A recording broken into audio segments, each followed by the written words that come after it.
Anybody hungry? The food is incredible, isn't it? As long as with everything else.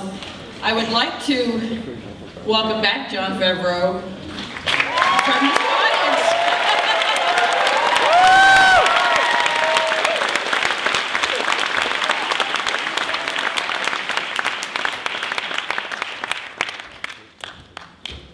Standing jump. Photo op. Look at this. Superhero. Actually, here. Let's get a better path for our other guests. We have some people that will be joining us up here, some members of the cast and people who worked on the film. Let me bring up first John Leguizamo.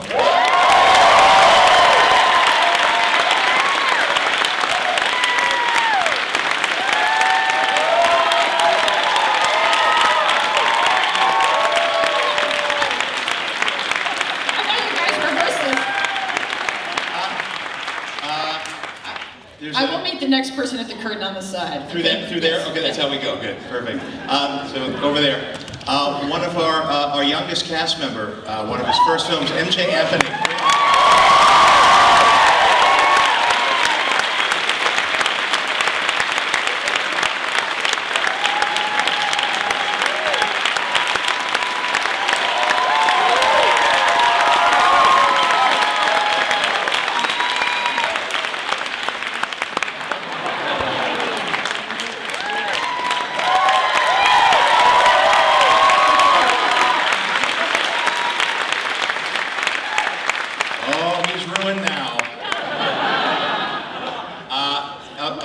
Very fortunately, a member of the panel of the board this year, South by Southwest, Mr. Oliver Platt.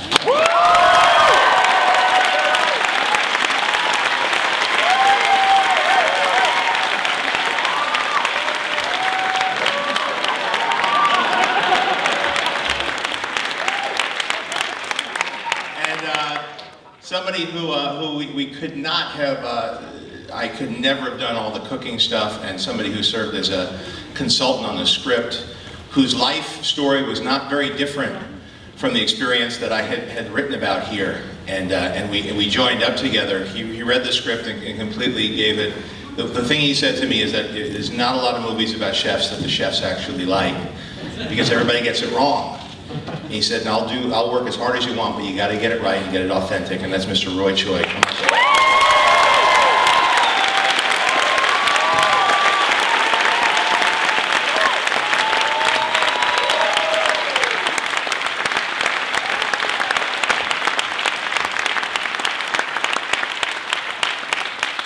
Thank you. And I'd like to draw attention to another one of the heroes in the audience who's here as a viewer, came all the way from New Orleans, Mr. Kramer Morgenthau, our director of photography.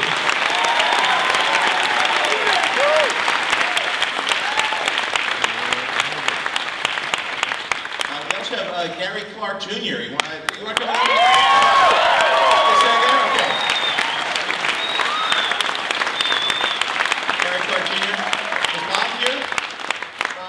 There's Bob Layton, our editor, in the back there. Bob Layton.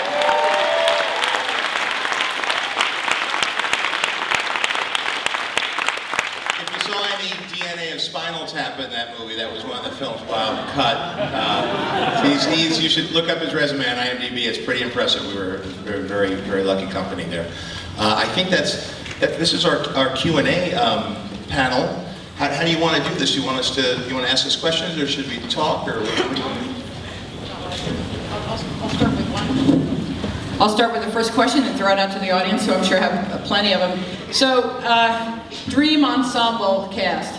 Wait, we'll let them talk for a minute.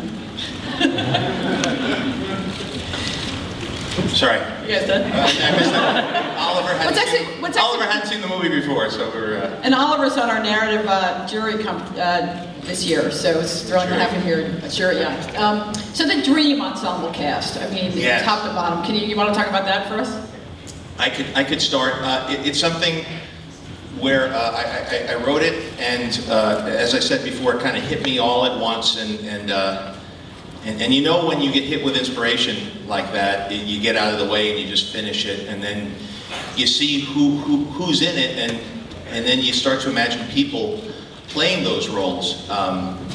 And so everything kind of happened in a very organic way through Sarah Finn, our casting director. We reached out to people. She did a great job. Is she here? Oh, there's Sarah Finn.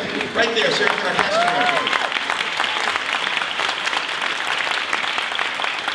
Is there anybody else that's here? And this is like one of those dreams where who? Oh, Denise, our production designer, Denise Pizzini. You gotta realize, nobody had any money to do anything here, and none of the actors, everybody got paid minimum, and they worked their asses off, and as is Open Road, who I'd like to thank, who's bringing the movie here. And they programmed some amazing events for later in this evening that I'll tell you about at the end. And then also my representatives who are here, Spencer Baumgarten, Brian Lord, and Rose Sutherland, who on these little movies, you know, they're really the ones who connect the talent with the script. And when they read it and said, John, this is a great thing to do, even though nobody got paid anything, and they worked hard, it really meant a lot. And having the confidence in it to pass the script along to other people, and have people give it a read, and me pitch them on what we were doing, that was the trick here. But I have to say that just in general, the whole thing felt like it just wanted to happen. And those of you who try to set movies up, you know, you could do anything you can to push that rock up the hill. If it's not going, it's not, and then every once in a while it just clicks, and I really could not be happier with all the people who steal the show in this thing. So that's kind of, I mean, it's not really an answer, but that's kind of how it happened. Thanks. Audience, questions? Right in front, sir. Okay, I got two questions. First of all, I think it was an interesting choice. You got Jeff consultant on the food in the movie. I don't know, and you wanted to consult. Could you give me examples of a movie you saw that in which they got it wrong that made you want to movie and make them get it right? The question was, for everybody else, we'll repeat it, the question was, what were some movies where the chef went wrong that inspired wanting to get it right for the chef consultant? Careful, Roy. I don't want to put anybody on blast, but I will say that what was wrong with a lot of stuff that I felt was that it was too pretty. A lot of stuff that showed the food world and showed the kitchen, everything was placed. You know, it was like, we don't have bell peppers like stacked in pyramids, you know what I mean? And so, yeah, we wanted to make sure that we showed the real side of cooking. You know, the down and dirty side, the real life, the hard work, the deli containers, the knife pack, the roll, all that stuff. Could you speak for just a second to the process between your first assemblage, the edit, and when you actually knew that you nailed it? How did the progression of the editorial process? And Bob, please yell out if I'm lying about anything. Paul Thomas Anderson once said, when you see the first assembly, the movie is always terrible, and it sucks, and every day it sucks a little bit less that you work on it. And truly, and then one day it passes that line and you don't know when and if you've passed that line. But every single film I've ever worked on, it never looks better than the dailies, and never looks worse than the first assembly. And Bob and I looked through painstakingly every single take, and Kramer, my director of photography, I tasked him with a thing I like to do, which is running multiple cameras in two different directions so that everything matches. So if we improv'd, if we changed some of the stuff that we did, we could always match up. And so when you assembled this based on the writing, the original script I wrote, it wasn't very compelling at all. But once we pulled the life out of it and drew all of the real moments in and found those pauses, and when the scenes turned and progressed, that's when it started to come alive. And one of the things that I really am proud of is that it feels, and I love when comedies feel natural, when there's a naturalism to them, and the humor comes out on top of the naturalism, but you never make it feel implausible. Because to me, it just is, I just know the kind of comedies I like to watch. And MJ, we worked a lot that way, right? Here, I'll give you the mic. Why don't you talk about it?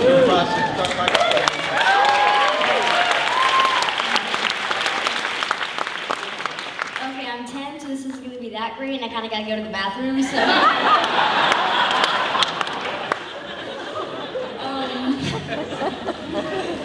Improv, John helped me a little bit. I've really, kind of putting me on the spot here.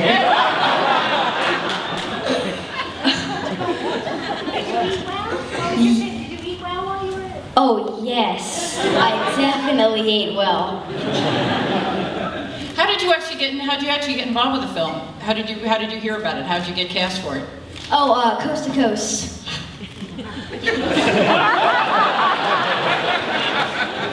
Any more questions? He already knows how to thank his agent. That's smart. They're ready for the Oscars. Very good. MJ actually auditioned for us, and Sarah Finn has found a lot of wonderful young actors, and I've worked with Sarah on many movies, and we found kids together, and we found grown-ups together, and you know, you need a good casting director who's got an eye, who knows the way that the director works, and could connect you with a piece of talent that can handle it, because if this kid couldn't do it, the movie would fall apart. And what emerged is that the heart and soul of this film is the relationship. And the whole second half of the movie, I didn't really tell him when we were doing it, the whole second half of the film is through the eyes of the kid, it's not through the eyes of me. So that shift in perspective really caused him to have to carry the whole thing. And I'm very impressed with the work that you did. And just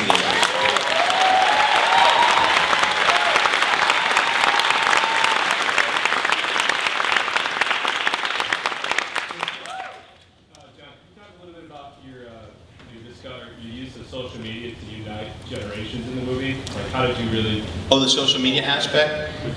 I'm pretty active. You know, I get the social media thing, so it was fun to play somebody who didn't know anything about it. But I didn't really think about setting out to make a story about social media. I just want to tell a story about the creative process.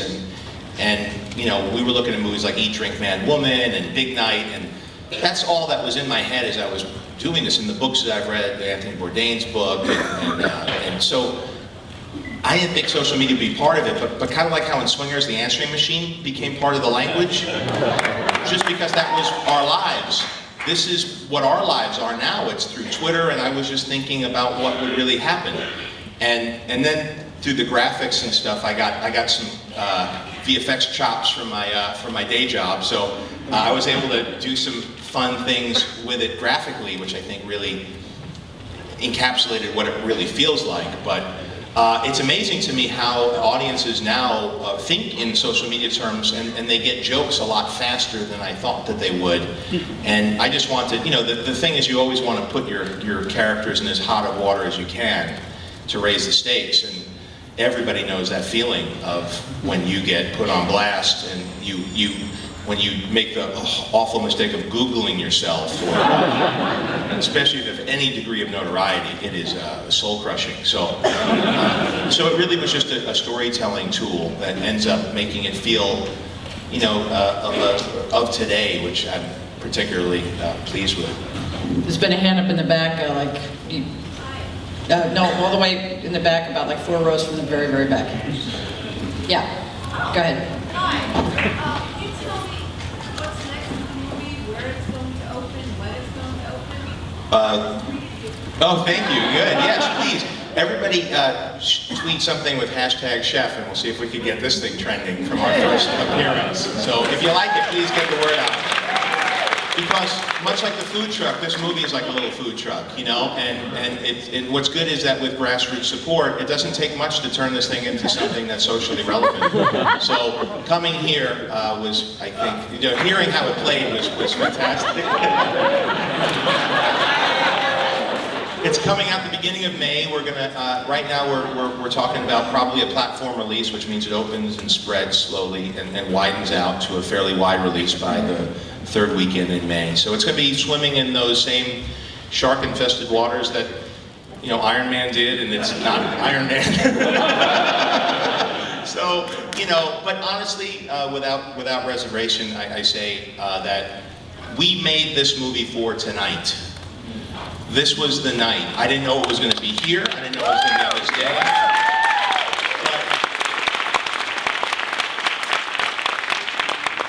And the one aspect that I think is true about, and where it does connect the chef world from our world, the movie world, is we love this. Like, this is what it's all about for us. And everybody who worked hard on the movie there and up here, this is when you get this is when you're cashing your chips in. This is as good as it gets. It's never going to get better than this for this film. It'll spread, and hopefully people will see it and talk about it. But the feeling that we got tonight as this thing was enjoyed and consumed is what's in it for us. And so thank you for that.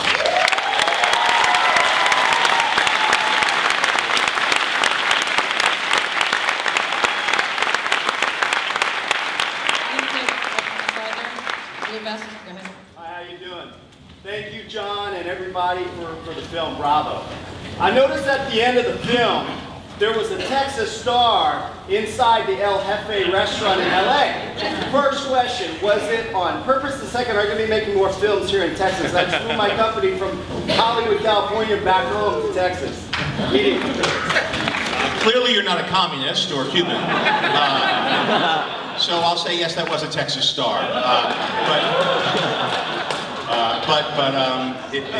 And we look. I was like, what are the coolest places this guy could take his kid? Like, if he wants to listen to good music and eat good food and teach his kid about the world and about America, it was like Little Havana seemed cool, New Orleans, and then Austin was where it closed. We closed the show. We love it. Unfortunately, we have another show to get going. I know we would want to talk more. And actually, John's doing a conversation with us tomorrow. Somebody help me. 2 o'clock tomorrow for badge holders at the conference, the film conference. So you've got an hour with him. And I know you had stuff you wanted to say too to wrap up. And for those of you who stuck around, the truck from Roy Choi has overseen Cuban sandwiches being made on the El Jefe truck. We'll be giving them away at the Mohawk, which is down the block. Yeah, we all know where it is. And Gary Clark Jr. is going to be putting on a free show there. So I don't know how fast it's going to fill up, but there's room for 600. And if you show, if you go on over there, they'll let you in.